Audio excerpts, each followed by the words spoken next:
ഒന്നാം ക്ലാസ്സിലോ 2ാം ക്ലാസ്സിലോ പഠിക്കുന്ന പെൺകുട്ടിക്ക് വരുന്ന സ്തന വളർച്ച, അതേപോലെ 3ാം ക്ലാസ്സിലോ 4ാം ക്ലാസ്സിലോ പഠിക്കുന്ന പെൺകുട്ടിക്ക് വരുന്ന പീരിയഡ്സ് അഥവാ രോമ വളർച്ച, ഇതെല്ലാം നോർമലാണോ?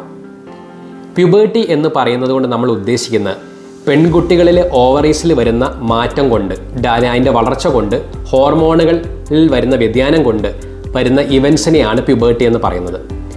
ഒരു സ്ത്രീയുടെ പ്യൂബേർട്ടി എന്ന് പറയുന്നത് 8 വയസ്സിൽ തുടങ്ങുമെന്നാണ് നമ്മൾ നോർമലായി പറയുന്നത്.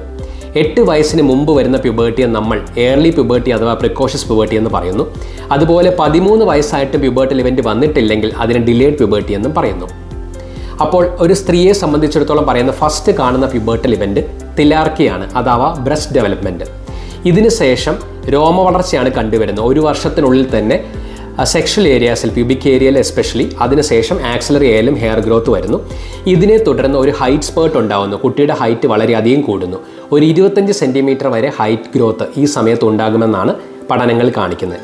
അതിനുശേഷം വരുന്ന ടെർമിനൽ ഇവൻ്റാണ് മെനാർക്കി അഥവാ പീരിയഡ്സിൻ്റെ ആരംഭം.